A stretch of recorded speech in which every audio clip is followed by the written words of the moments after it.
Quem tem menos de 40 anos não viveu ou conheceu pouco da ditadura militar que vigorou no Brasil até o início dos anos 80. Uma realidade que deixou marcas em muitas famílias brasileiras. Após a renúncia do presidente Jânio Quadros, em 1961, o vice João Goulart assumiu a presidência e sofreu um golpe de Estado em 1964, que mergulhou o Brasil num regime ditatorial por 21 anos, com uma sequência de militares no poder, só interrompida em 84 com a eleição ainda indireta de Tancredo Neves. Em meio à crise econômica e política que a gente vive, alguns grupos têm levantado a bandeira do retorno do regime militar. E uma exposição na Universidade Federal de Minas Gerais traz luz e mostra como uma oportunidade para se conhecer um pouco mais desse período de repressão e também de muita violência. Para a gente entender o que temos na exposição, vamos conversar com o curador dessa mostra, o Fabrício José Fernandino. Olá, senhor Fabrício, muito bom dia. Bom dia, ouvintes da Rádio CBN, bom dia, Guilherme, bom dia, Chile. Eu que agradeço aí a oportunidade de a gente estar falando dessa exposição importante que está encerrando essa semana. Isso, até o próximo dia 31 de julho. O que as pessoas vão poder encontrar?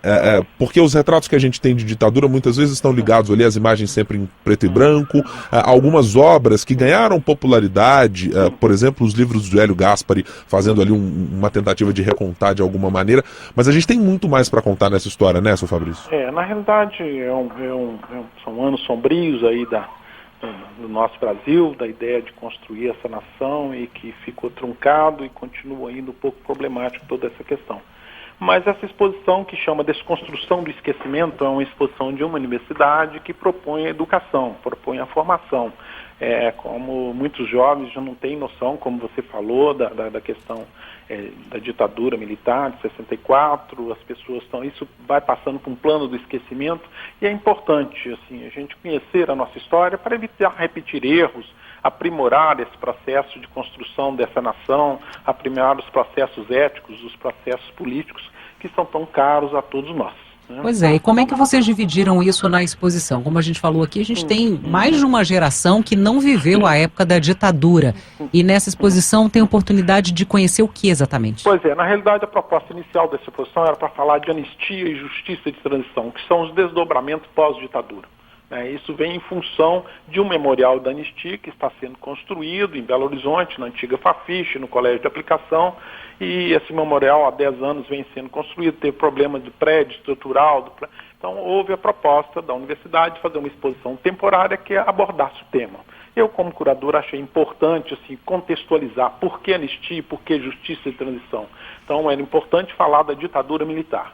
Quando você entra na exposição que ocupa todo o centro cultural, na grande galeria, você tem uma sala que fala sobre o golpe militar de 64, aí tem frações históricas desse momento, sobre o golpe, sobre os militares, sobre as várias ações que foram acontecendo, e tem uma outra sala da resistência, que acontece durante o golpe. Então, como foi sendo organizados a resistência, como afetaram a questão do negro, a questão do índio, a questão das mulheres, a importância das mulheres na resistência à Revolução. Isso está tudo sendo contado através de muita imagem, muitos textos, mas textos acessíveis.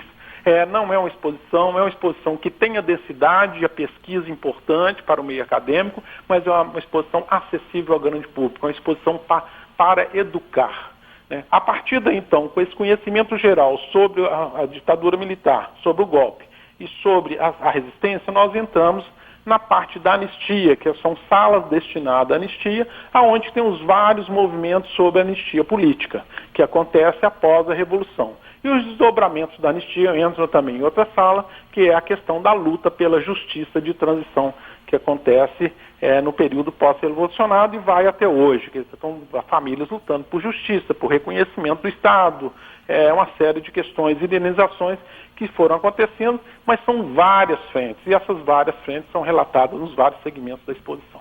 E a gente ainda tem muito material por conhecer, senhor Fabrício, do ponto de vista de arquivos que ainda estão em poder dos militares, arquivos que ainda são do Estado brasileiro, coisas que ainda podem enriquecer a nossa história de conhecimento da nossa própria história. Esses arquivos foram abertos, eu não tenho essa noção exatamente se tem ainda arquivos fechados, mas já estão disponibilizados, e para essa exposição envolvemos aí áreas da universidade que envolvem com pesquisas no assunto aprofundadas. O Projeto República, por exemplo, fez uma pesquisa muito aprofundada sobre o tema, há anos vem trabalhando com isso. A comissão o Comitê de Justiça e de Transição da Escola de Direito, que é um grupo de pesquisa, também trabalha especificamente sobre o tema e então são pesquisadores que estão debruçados sobre esses documentos que estão sendo abertos. Mas as surpresas sempre acontecem, né? Porque tem coisas aí fechadas com relação a questões de tortura, a questões de desaparecidos ainda, que não tem notícia, famílias sem notícia de até hoje de pessoas desaparecidas, onde estão, como estão, mortos, assim, o reconhecimento é importante. Então, nessa fase que entra a justiça de transição, sabe, de identificar as pessoas aonde estão, se estão realmente foram mortos pela ditadura, como que é isso. É uma exposição que fala desse tema, é um tema difícil, né? É árido, sabe, uma exposição tensa, mas que ela envolve principalmente os sentidos. Tem muita, assim, cada sala tem um monitor que passa filmes sobre o tema daquela sala. A gente tem fotografias sonoras, quer dizer, são sons acontecendo, imagens, tem um projeto de iluminação muito especial, a exposição muito bem montada, muito bem articulada. Trabalharam assim, mais de 200 pessoas na montagem da exposição, desde projetos gráficos, design gráfico. Vale a pena uma conferida. Muito bem, a gente conversou então com Fabrício Fernandino, curador da exposição Desconstrução do Esquecimento, Golpe, Anistia e Justiça de Transição, que fica aberta ao público até o dia 31 de julho no Centro Cultural UFMG, na Avenida Santos Dumont, 174, no centro da capital. Visitação, então, de segunda a sexta, das 10 da manhã até as 7 da noite, aos sábados, das 10 da manhã até 1 da tarde. Fabrício, muito obrigada pela entrevista. Eu que agradeço, ressalto a importância aí da comunicação de vocês para poder divulgar essas questões. Eu acho que é importante tornar público, de cada vez mais divulgar através da cultura, da arte. São questões importantes aí para a construção aí do nosso Brasil.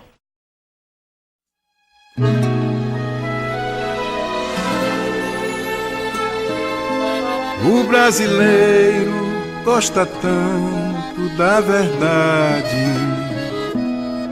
e a verdade está aí para quem quer ver. Mude o caminho, conserte o país da gente, resgate os sonhos e deixe o Brasil crescer. Aperte a mão do Geraldo, minha gente, e conheça um brasileiro de valor, um cara inteligente, de bom coração, ele é um vencedor. Quem conhece sabe que ele fala e faz, quem acreditou nunca se enganou. Então pense direito, o Brasil tem jeito, é Geraldo, sim senhor. Vai ser melhor assim, Geraldo presidente. Quem conhece sabe, nunca se enganou, ele é experiente. Vai ser melhor assim, Geraldo presidente. Ele sabe o que faz, ele sabe o caminho para um país decente. Por um Brasil honesto, competente, Geraldo presidente.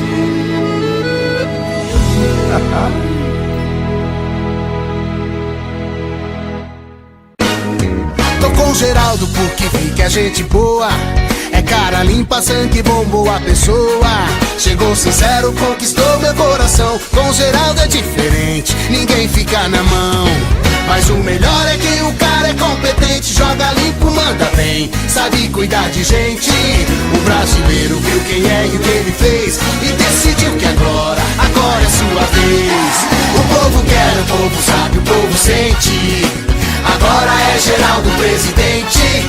Esse é o cara, ele é do bem, vamos com a gente. Agora é Geraldo presidente. O povo quer, o povo sabe, o povo sente. Agora é Geraldo presidente. Esse é o cara, ele é do bem, vamos com a gente. Agora é Geraldo presidente. Geraldo pra unir essa nação, um índio, negro, pobre, rico, branco, cidadão. A gente quer honestamente andar pra frente, ser dono do nariz, ser gente. O povo quer, o povo sabe, o povo sente.